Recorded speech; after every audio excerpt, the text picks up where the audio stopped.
Have you always wanted to visit India, but the hassle of planning and the intensity of group schedules is putting you off? Hi, I'm Craig, owner and tour leader of Maharaja Tours.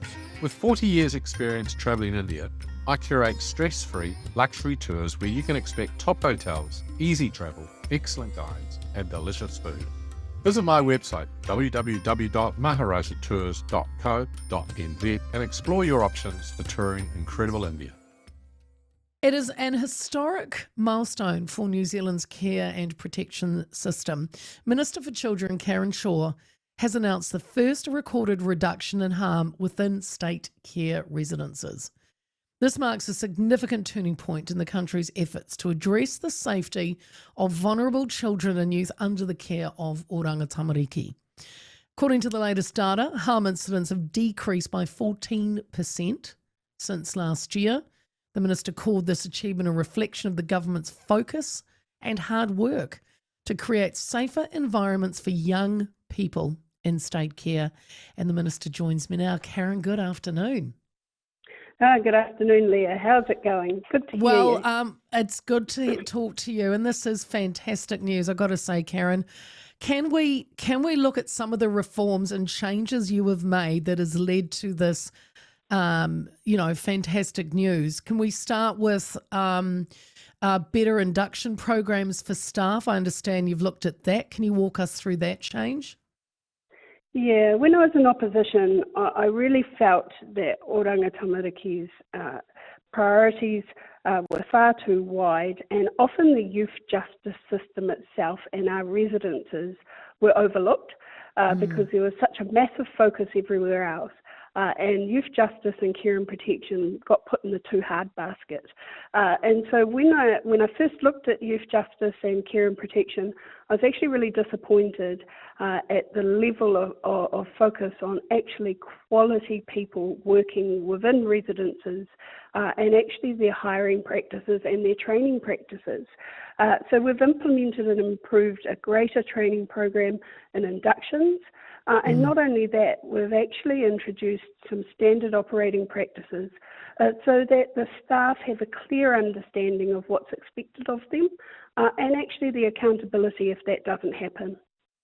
Yeah, Karen, it's funny because you would think that would have been, kind of basic 101, isn't it? You want the people that are there, and I'm not having a go at the staff, but you would think that you'd want the best, or you'd be able to provide enhanced training programs for especially frontline leadership because it's such an important job.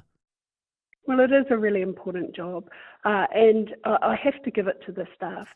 They have embraced the challenges and the changes, and they have actually done an extraordinary turnaround of what was pretty poor. And this is due to the staff actually taking on board and reflecting on what needed to change. It couldn't have been done without their support and without their engagement. And I'm really proud of the staff for taking on board constructive criticism in some places, but also taking the time to engage in the training and actually change the way that they practice. It's not easy. They have had to work very hard, and I'm really proud of them. And what does that tell you, Karen? Because, if staff wherever don't want to embrace change and don't want to improve, they're not in it for the right reason. And does this tell you that the staff there at Oranga Tamariki, they do care? They do want to do what's right. They just didn't have the proper leadership. That's pretty much correct. Most staff go to work in the morning to make children's lives better, but they can only do what tools they have. They can only do so much with the tools that they have. So with this latest budget from this year, the investment into just the professionalisation of the workforce, giving the staff the tools that they need to do their job and do their job well. But it's not just that. It's actually backing them and supporting them and listening to them. They now know that if they raise an issue, that it will be addressed, that we will look into poor practice, and that we will action if there's poor practice. So they know they're supported and they're backed. And so I think respect goes both ways.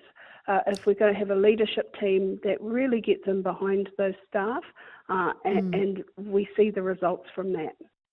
Karen, can we take a look at some of the practical side of this, the safety measures, including the introduction of see-through bags? Can you explain that? So we had a high level of harmful items entering residences, and this was from visitors, but it was also from staff. And we have to be honest about that, because if we don't reflect on the issues, we can't fix them. So what we've done is staff now have clear plastic bags with which they take into the site, so we can actually see what's coming in. It actually has lowered the level of contraband and dangerous items entering, but we've also changed legislation now, so we will have the ability to bring in proper searches and use scanners to search people who are visiting residences in the future. Wow. This is really important for the safety of not only the young people, but the safety of the staff, and it's good for both. And as this will be changed, Karen, to include searching everyone, we're talking staff, visitors, and those in residence. Yep, and contractors. So anybody that goes onto site, into the secure area, we must know what they're bringing on site, because this is something that has been an issue for a very long time and needs to be addressed. Good stuff. You highlighted, Karen, that much of the drive behind these reforms was inspired by the Royal Commission of Inquiry into State Care, and particularly the courageous testimonies of survivors. How confident are you these reductions in harm reflect lasting change rather than a temporary improvement? I think the new training of the frontline leadership, I think the across each youth justice residence, making sure that no matter what residence these young people are staying in, that the expectation is the same no matter where they live. And I think the future program that we've got in place around the professionalisation of the workforce is also going to reinforce this work that we've already started. So this is just the beginning of the changes. We have changes moving forward, like just recently staff have been put into uniforms to bring a bit more professionalism into the workforce. It sets a clear boundary that these are the staff and they deserve to be respected. And I think those changes do make a big difference, but we still have a fair bit to do. Yeah. The government says it will continue to focus on partnerships with iwi and community groups and improved oversight mechanisms. Is this part of a broader strategy?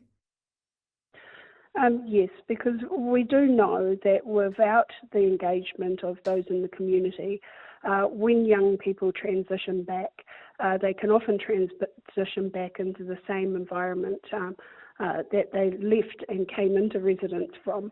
So we want to make sure that communities are more engaged, more involved, and that young people have better support in the communities. And the only way we're going to do that is by actually working together rather than in our silos.